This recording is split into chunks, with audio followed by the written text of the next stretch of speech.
Muito bem, senhoras e senhores, sejam todos bem-vindos a mais um vídeo aqui do canal do Contador do Trader. E hoje nós vamos falar sobre como cuidar da tributação em criptomoedas, como pagar o imposto de criptomoeda, como controlar minhas criptomoedas, como declarar minhas criptomoedas. Fique comigo depois da vinheta.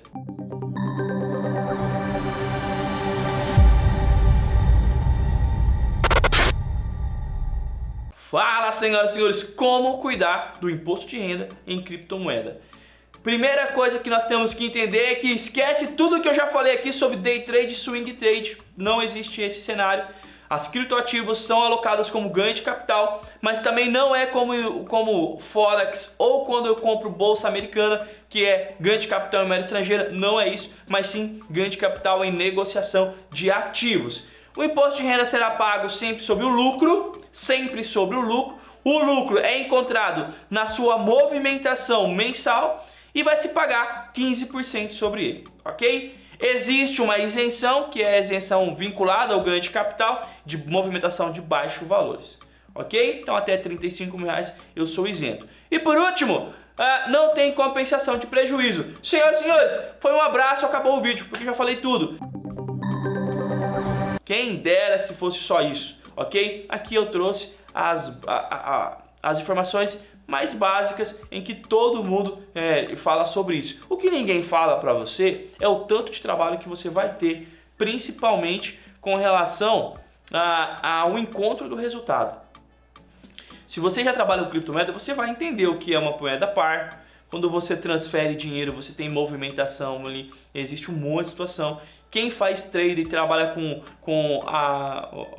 os contratos alavancados tem uma outra situação. Então, para que você possa encontrar o teu resultado, é muito mais complexo do que eu simplesmente vir aqui falar sobre o seu resultado e você paga 15%. Ótimo, Luiz Fernando, e como é que eu encontro o meu resultado? Aqui que está o X da questão. É aqui que você precisa tomar cuidado. Tem um monte de situações que envolvem um monte de detalhe que você precisa cuidar. Se você manda dinheiro e compra uma USDT, por exemplo, que é a moeda que você vai utilizar para comprar o ativo que você quer efetivamente ter em carteira, tem que fazer um controle daquilo ali e você tem um trabalho árduo durante o mês, ok? Então, para encontrar o resultado, nem sempre é simples como se vende.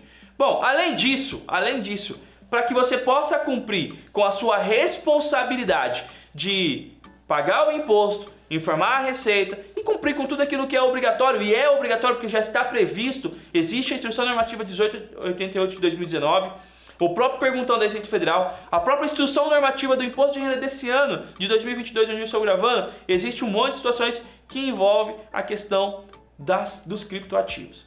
Então, primeira coisa, encontrou o resultado? Vamos pagar o imposto, o pagamento é mensal, 15%, dentro do ganho de capital, e você vai gerar a guia de recolhimento da Receita Federal e pagar com o vencimento sempre no último dia do mês subsequente. Beleza? Muito bem. Se você movimentar mais do que R$30 mil no Exchange fora do Brasil, nesse mesmo mês, você vai precisar entregar uma declaração chamada ato declaratório, lá no ECAC. Você vai ter que acessar com o certificado digital ou com o código de acesso. Para gerar esse código de acesso, ter entregue as últimas 2 declarações do imposto de renda. Salvo se você não fez isso, vai ter que gastar com R$175 mais ou menos com um certificado digital. Bom, lá você vai informar toda a sua movimentação de tradings e também a sua carteira e os ativos que compõem ela, ok? Nós estamos falando ainda mensalmente. E você vai fazer isso todos os meses de janeiro a dezembro. Quem movimentar mais do que R$30 mil em criptomoedas fora do Brasil, ou aqui no Brasil, se você movimentar mais do que R$35 mil ou tiver ganho de capital. Por que R$35 mil?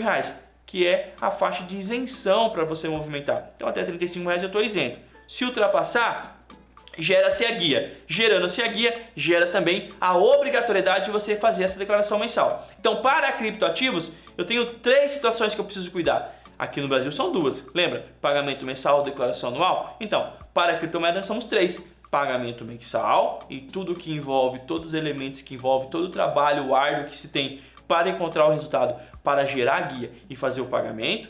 Depois, se você pagou a DARF, por exemplo, já tem que entregar o ato declaratório, uma outra declaração que não é tão simples como muita gente fala por aí, lá dentro do ECAC você vai preencher e você tem que fazer isso todos os meses. Depois, ao virar o ano, no período de março e abril, você tem a terceira obrigação, que é essa anual, que é o ajuste anual, que é a declaração do imposto de renda anual. Mas não é a mensal? Não é. Pagamento é uma coisa, a declaratória é outra e a declaração anual é outro fato. Quem está obrigado a entregar a declaração? Quem movimentar mais do que R$5.000 em criptoativos. Ok? Como é que eu declaro? Você pega a sua movimentação que você fez dentro do GCAP e você vai transferir para dentro do programa. Sabe o ato declaratório? Também já vai estar sendo cruzada essa informação. E depois preencher lá na ficha de bens e direito a sua carteira, tudo que você ficou posicionado, tudo que você tem em ativos até 31/12, com saldos, custo médio, quantidades e valor desembolsado. Ok? Ativo por ativo. Para que você possa entender, já em 2022 tem um grupo específico lá na declaração do imposto de renda para falar de criptoativos. Então lá o grupo específico tem vários códigos para cada ativo que você negociar. Vai ter um código específico. Ok, senhoras e senhores? Então vamos lá. Pagamento mensal, declaração mensal e declaração anual. Para encontrar o resultado, tem um monte de controle que você precisa fazer, principalmente das moedas pares e depois da gestão de carteira. Se você trabalhar com contratos futuros alavancado, uma outra situação também que você precisa controlar. NFT e games que geram renda com criptoativo também tem que ser controlado e também deve ser apurado mensalmente como ganho de capital, pagando 15% quando ultrapassar R$35.000. R$35.000 é o valor de corte da isenção, todos os meses, ok? Se você movimentar mais do que R$30.000 numa exchanger fora do Brasil e R$35.000 acima de R$35.000 aqui no Brasil, um ato declaratório lá no ECAC. E depois, sempre no período de março e abril de cada ano, você vai entregar a declaração referente ao ano passado de tudo isso que nós conversamos até agora. Fernando, mas é muita coisa, é mesmo, por isso que nós somos uma empresa especializada e a gente atende investidores e assessores para poder ajudar a cuidar de tudo isso. Mas mesmo assim, mesmo como um profissional e com uma estrutura grande, não é simples, não é fácil, como eu vejo muita gente vendendo. Então tome cuidado, fique esperto, tem um monte de detalhe para se cuidar. E se precisar de ajuda, é só se inscrever no canal aqui, curtir esse vídeo, comentar e compartilhar, porque nós vamos ter muitos vídeos falando sobre criptoativos. Fique comigo, um grande abraço e até a próxima!